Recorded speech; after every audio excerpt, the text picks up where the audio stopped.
ചാലക്കുടിയിൽ നടന്ന ഒരു ബാങ്ക് കവർച്ച പലർക്കും ഓർമ്മയുണ്ടാകുമല്ലേ?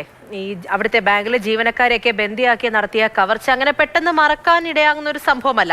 അന്ന് ഏറെ ചർച്ചയായ ബാങ്ക് കൊള്ള നടത്തിയ പ്രതി പിടിയിലാകാൻ നിർണായകമായത് ഈ ബാങ്കിലെയും ഒപ്പം ഈ ചാലക്കുടി പരിസര പ്രദേശങ്ങളിലെയും ഒക്കെ CCTV ദൃശ്യങ്ങൾ തന്നെയാണ്. 2 ദിവസം തുടർച്ചയായി CCTVകൾ പരിശോധിച്ചാണ് പോലീസ് പ്രതിയിലേക്ക് എത്തിയത്.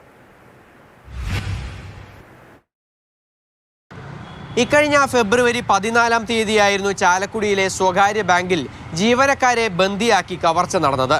15 ലക്ഷത്തോളം രൂപയാണ് മോഷ്ടാവ് കവർന്നത്. ഇതെല്ലാം നടന്നത് ബാങ്കിലെ CCTVയുടെ കീഴിലായിരുന്നു.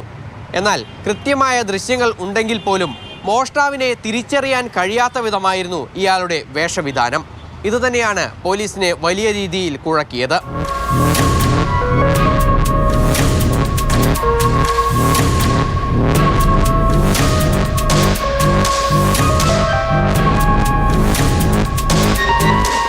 കോട്ടയിലെ ബാങ്കിനകത്ത് നടന്ന കാര്യങ്ങളെല്ലാം കൃത്യമായി ക്യാമറ കണ്ണുകൾ പകർത്തി.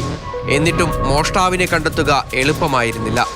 മാത്രമല്ല, പോലീസിനെ കബളിപ്പിക്കാൻ ഹിന്ദിയിൽ സംസാരിച്ചും മോഷണത്തിന് ശേഷം പല ദിശകളിലൂടെ സഞ്ചരിച്ചും മോഷ്ടാവ് ശ്രമിച്ചു. ഇതോടെ 2 ദിവസം മോഷ്ടാവിനെ കണ്ടെത്താൻ പോലീസിന് കഴിഞ്ഞില്ല. വ്യക്തതയുള്ള ദൃശ്യങ്ങളിൽ നിന്ന് കള്ളനെ കണ്ടെത്താനായില്ലെങ്കിലും റോഡരികിലെ CCTV ദൃശ്യങ്ങളാണ് മോഷ്ടാവിനെ ഒടുവിൽ കുടുക്കിയത്. എൻടോർക്ക് സ്കൂട്ടറിൽ രക്ഷപ്പെട്ട പ്രതി പലതവണ വേഷം മാറി, സ്കൂട്ടറിന്റെ ഭാഗങ്ങളും മാറ്റി, നമ്പരും മാറ്റി. ഒടുവിൽ പല ക്യാമറ ദൃശ്യങ്ങൾ പരിശോധിച്ചതിൽ നിന്ന് എല്ലായിടത്തുകൂടെയും സഞ്ചരിച്ചിരുന്ന വ്യക്തി ഡ്രസ്സ് മാറുന്നുണ്ടെങ്കിലും ഷൂവിന്റെ നിറം മാത്രം മാറിയിരുന്നില്ലെന്ന് പോലീസിന് മനസ്സിലായി. ഇത് നിർണായക തുമ്പായി. തുടർന്ന് നടത്തിയ അന്വേഷണത്തിലാണ് പ്രതി പിടിയിലായത്. വെൽ പ്ലാൻഡ് ഓപ്പറേഷൻ ആയിരുന്നു അയാൾ ചെയ്തത്.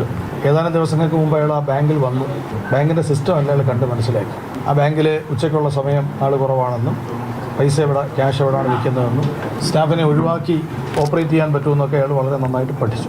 അയാൾക്കറിയാം വാഹനം ഐഡൻറ്റിഫൈ ചെയ്യാൻ പറ്റും പോലീസിന്, CCTV ഉണ്ടായതുകൊണ്ട്. നമ്പർ പ്ലേറ്റ് അയാൾ ചാലക്കുടി പെരുന്നാളിന് അവിടെ ഉണ്ടായിരുന്ന ഒരു ബൈക്കിൻ്റെ നമ്പർ, അത് ഈ നമ്മൾ പുഷ് ചെയ്യുന്ന ഞെക്കി വയ്ക്കുന്ന നമ്പർ പ്ലേറ്റ് ഉണ്ട്, പുതിയ മോഡൽ, അതൊരെണ്ണം ഇളക്കിയിട്ടാണ് അയാൾ ഈ വണ്ടിയിൽ സെറ്റ് ചെയ്തത്. ചാലക്കുടിക്കാരൻ തന്നെയായ റിജോയാണ് മോഷണം നടത്തിയത്. കടം വീട്ടാൻ വേണ്ടി 15 ലക്ഷം രൂപയാണ് ബാങ്കിൽ നിന്ന് കവർന്നത്. കേസിൽ അന്വേഷണം പൂർത്തിയാക്കി പോലീസ്